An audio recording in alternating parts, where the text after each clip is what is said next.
اعوذ باللہ من الشیطان الرجیم، بسم اللہ الرحمن الرحیم۔ السلام علیکم، میں ہوں اظہر نیاز اور آج ہے 13 مئی۔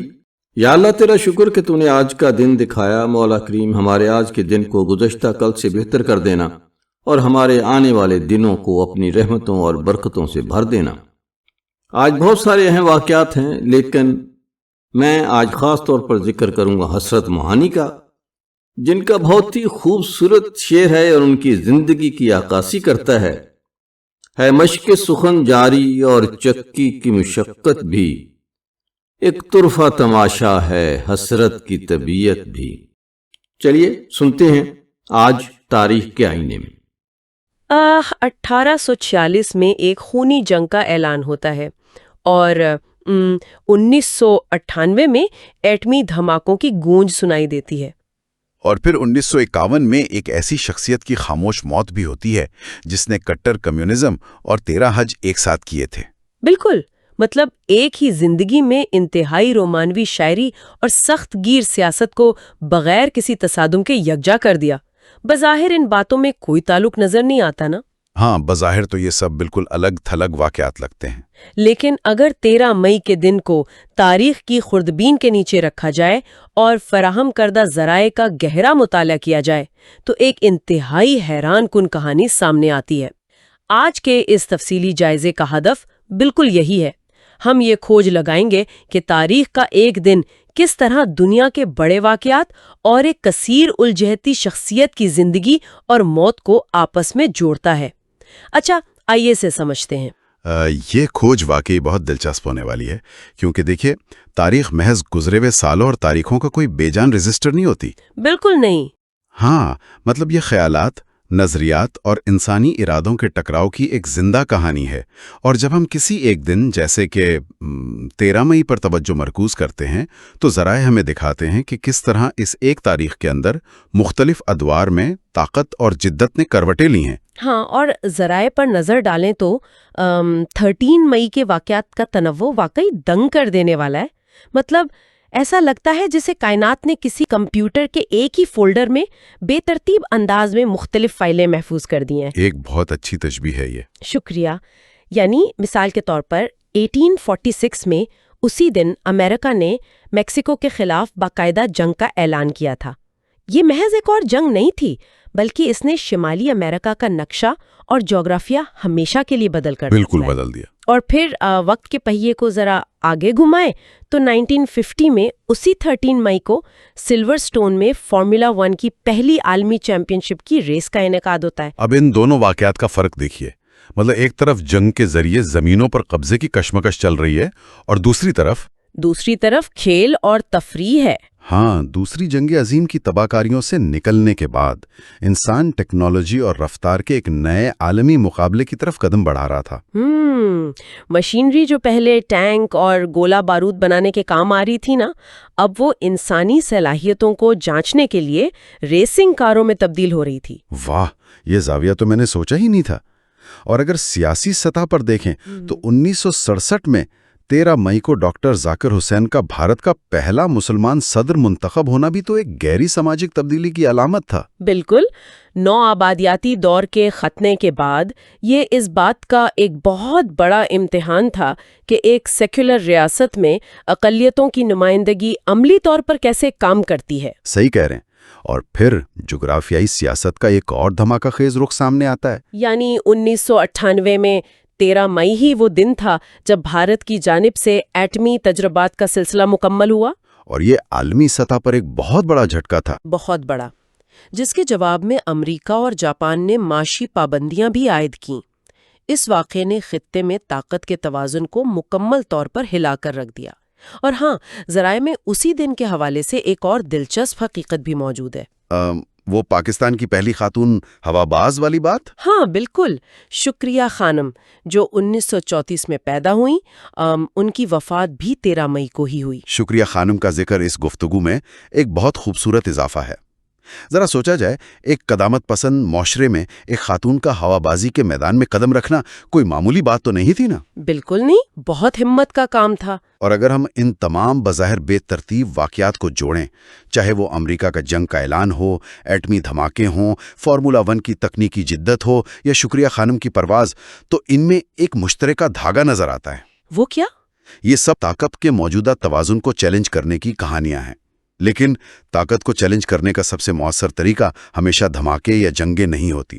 صحیح۔ بعض اوقات سب سے بڑی تبدیلی خاموش نظریات سے آتی ہے، اور تاریخ کا یہ عجیب اتفاق ہے کہ اسی 13 مئی کی تاریخ یعنی 1951 میں بر صغیر کی ایک ایسی شخصیت کی وفات کا دن بھی ہے جس نے برطانوی راج جیسی عالمی طاقت کی بنیادیں ہلا کر رکھ دیں، یعنی سید فضل حسن، جنہیں دنیا آج حسرت موہانی کے نام سے جانتی ہے۔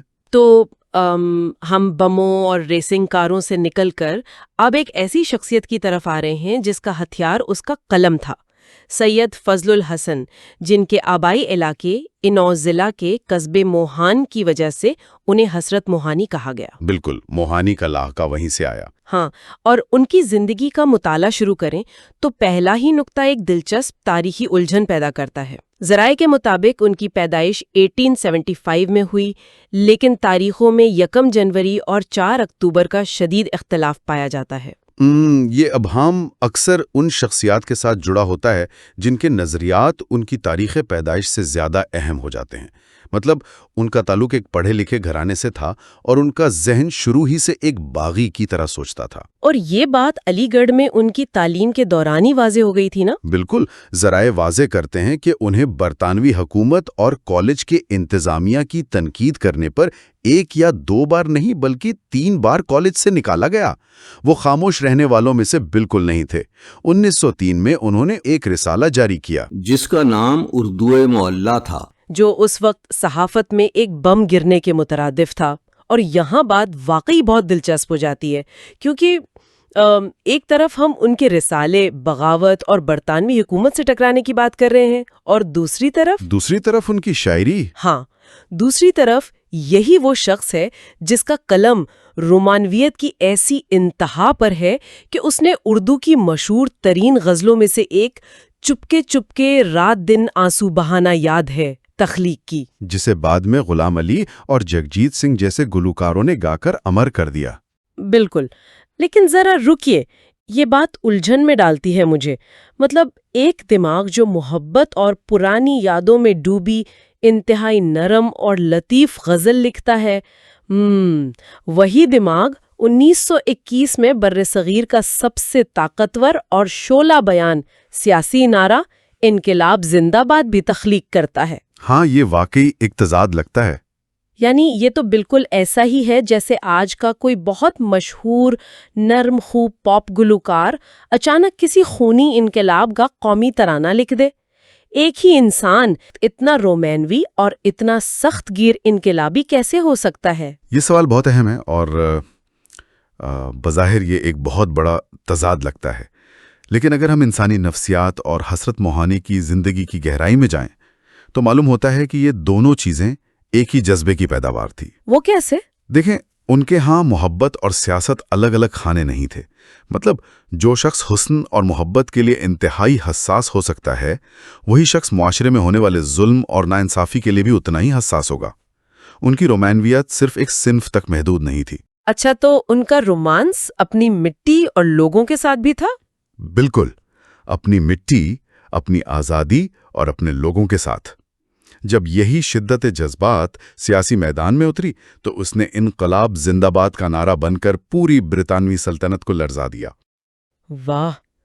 لیکن انہوں نے صرف نعرے تخلیق نہیں کیے بلکہ ان کی بھاری قیمت بھی چکائی ہے۔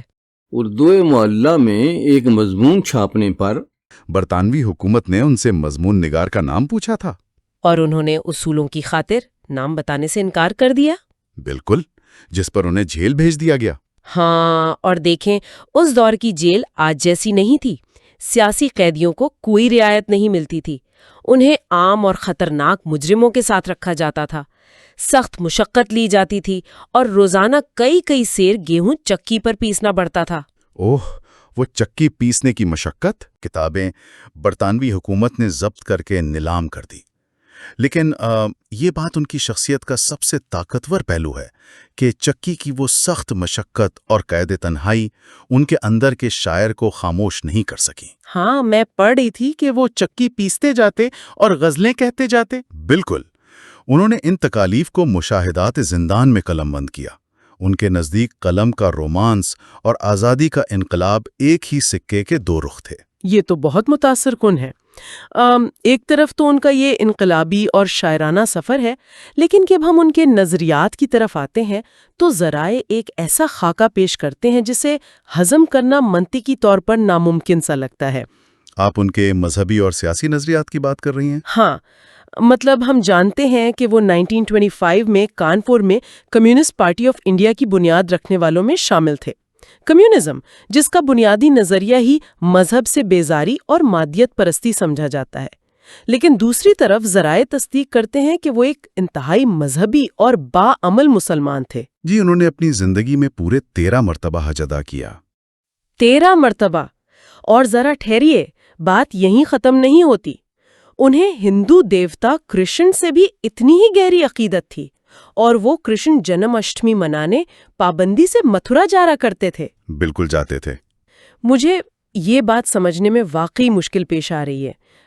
ایک کٹر کمیونسٹ، ایک باعمل مسلمان جو 13 حج کرتا ہو، اور کرشن دیوتا کا عقیدت مند۔ یہ نظریات کا ایک ایسا وین ڈائیگرام ہے جس کے دائرے آپس میں کسی صورت ملنے ہی نہیں چاہیے۔ یہ شخص اپنے ہی دماغ میں ان متضاد نظریات کے ساتھ کیسے زندہ رہ سکتا تھا؟ یہاں جو بات دل فریب ہے وہ یہ ہے کہ حضرت موہانی نظریات کو ان کے سطحی لیبل سے نہیں بلکہ ان کی روح سے پرکھتے تھے۔ یعنی وہ ظاہر پر نہیں جاتے تھے۔ بالکل، جدید دور کا ذہن چیزوں کو خانوں میں بانٹنے کا عادی ہے۔ اگر کوئی بائیں بازو کا ہے تو اس کے لیے مذہب کو رد کرنا لازمی سمجھا جاتا ہے، اور اگر کوئی سخت مذہبی ہے تو وہ دوسرے عقائد کے لیے عقیدت نہیں رکھ سکتا۔ ہاں، آج کل تو بالکل ایسا ہی ہے۔ لیکن حضرت موہانی کا ذہن ان تنگ خانوں کا محتاج نہیں تھا۔ انہوں نے روسی انقلاب کا بغور مطالعہ کیا تھا۔ ان کے لیے کمیونزم کوئی لادینیت کا فلسفہ نہیں تھا، بلکہ معاشی برابری، مزدوروں کے حقوق اور سرمایہ دارانہ استحصال کے خلاف ایک منظم آواز تھی۔ اچھا، تو وہ اس کے معاشی پہلو سے متاثر تھے؟ جی، اور ان کا پختہ ماننا تھا کہ دولت کی مساوی تقسیم اور استحصال کی مخالفت آئین اسلامی اصولوں کے مطابق ہے۔ وہ کمیونزم کو اسلام کے معاشی نظام کا ایک عملی طریقہ سمجھتے تھے۔ تو گویا وہ کمیونزم کو اس کے بانیوں کی نظر سے نہیں بلکہ اپنی مشرقی اور مذہبی نظر سے دیکھ رہے تھے۔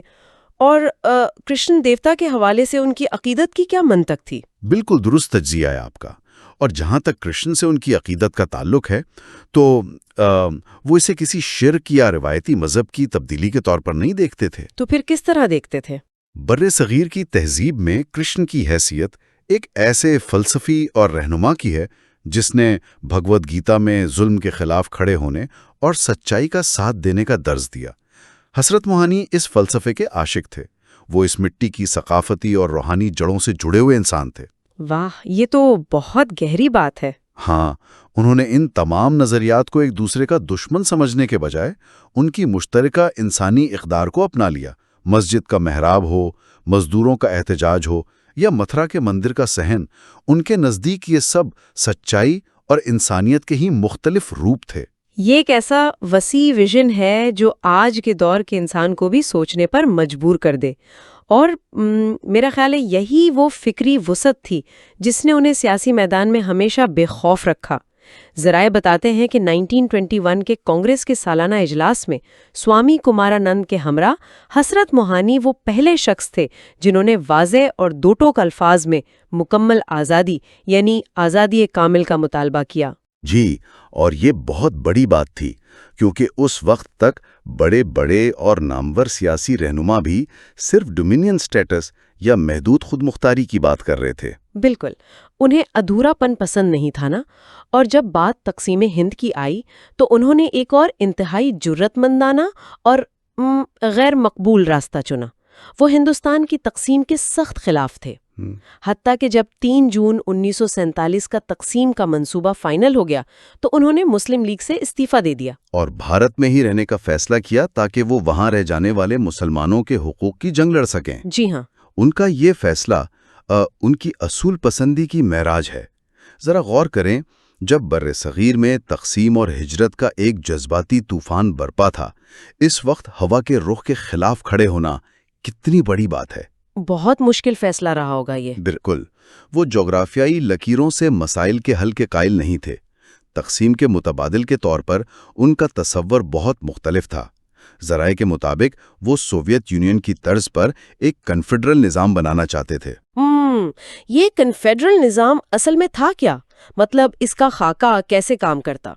حسرت موہانی کا ماننا تھا کہ ایک انتہائی طاقتور مرکز، چاہے وہ انگریز کا ہو یا دیسی حکمرانوں کا، ہمیشہ اقلیتوں اور کمزور طبقوں کا استحصال کرے گا۔ منطقی بات ہے۔ اس لیے انہوں نے تجویز دی کہ بر صغیر کو 6 بڑے وفاقی اکائیوں یا ریاستوں میں تقسیم کیا جائے، جن میں مشرقی پاکستان، مغربی پاکستان، وسطی ہند، جنوبی مشرقی ہند، جنوبی مغربی ہند اور حیدرآباد دکن شامل ہوں۔ اچھا، تو 6 الگ الگ ریاستیں؟ جی، اور ان ریاستوں کے پاس مکمل داخلی خود مختاری ہو اور مرکز کے پاس صرف دفاع اور خارجہ پالیسی جیسے محدود معاملات ہوں۔ صحیح۔ وہ سمجھتے تھے کہ اس طرح بر صغیر کی وحدت بھی برقرار رہے گی، خون ریزی بھی نہیں ہوگی، اور ہر خطے کے لوگوں کو بشمول مسلمانوں کے اپنے علاقوں میں مکمل سیاسی اور معاشی آزادی مل جائے گی۔ یہ تو واقعی ایک بہت ہی دور اندیش سیاسی ماڈل تھا، لیکن بات صرف ان کے نظریات تک محدود نہیں تھی۔ مطلب جب ہم ان کی ذاتی زندگی پر نظر ڈالتے ہیں تو ان کی سادگی حیران نہیں بلکہ پریشان کر دیتی ہے۔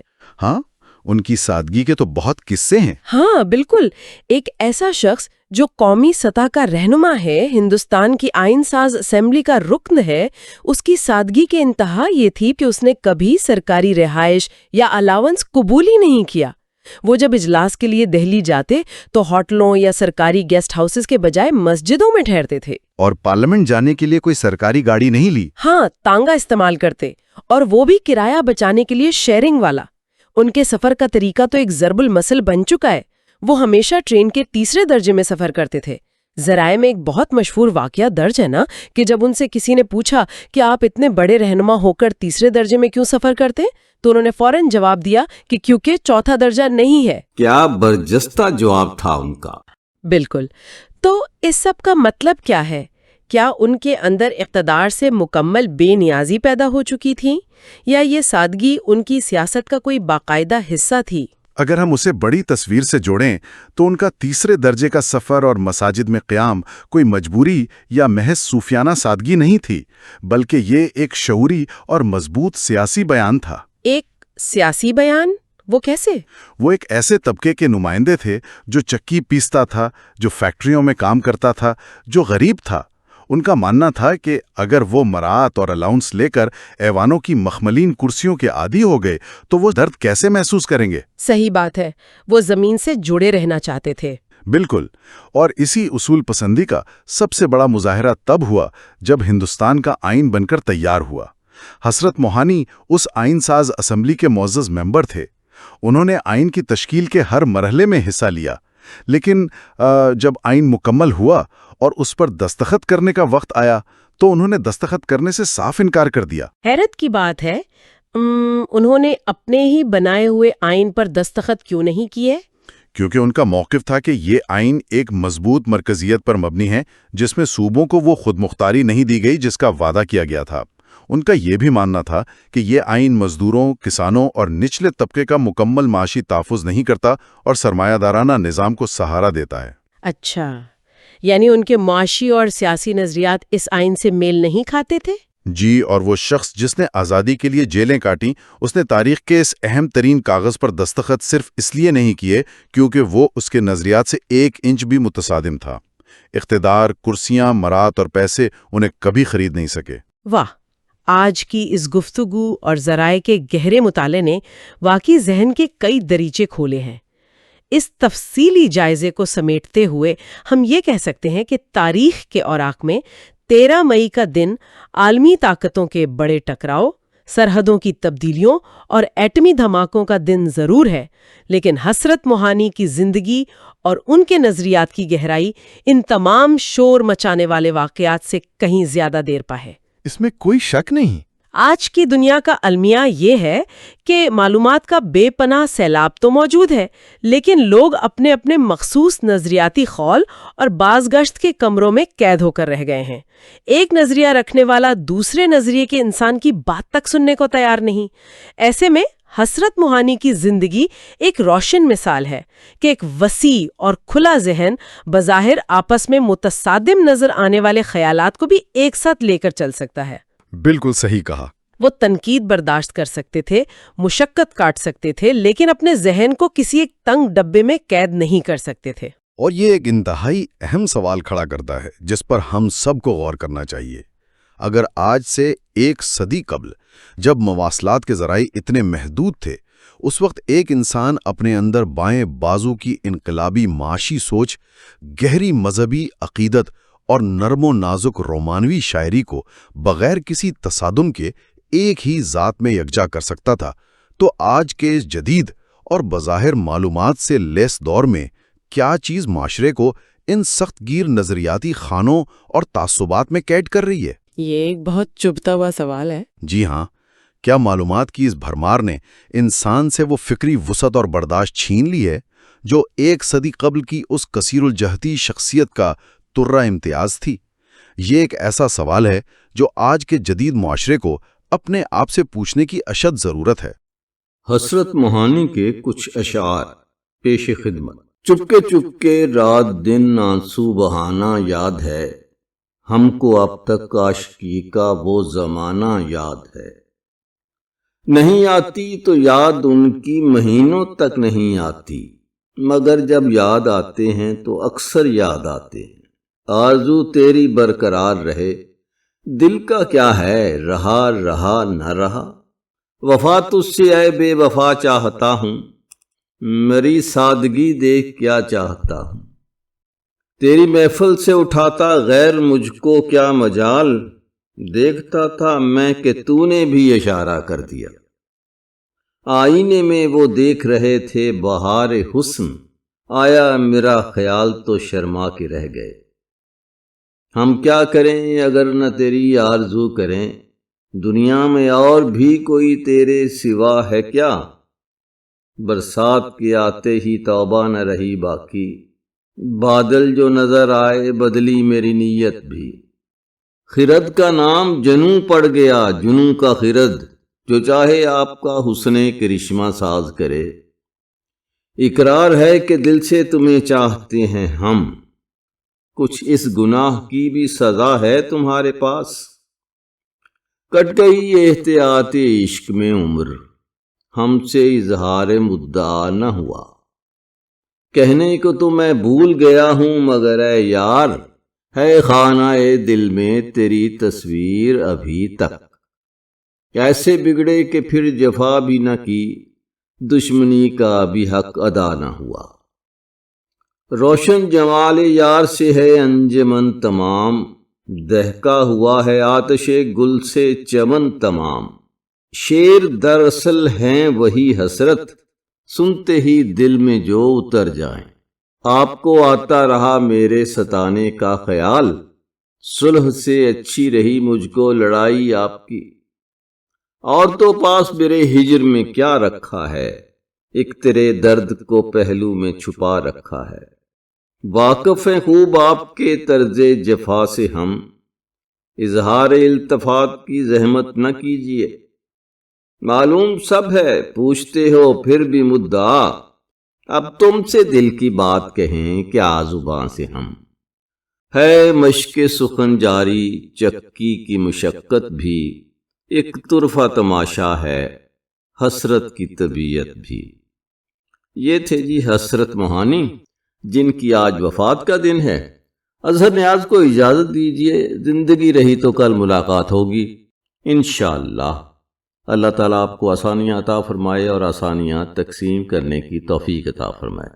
اللہ حافظ۔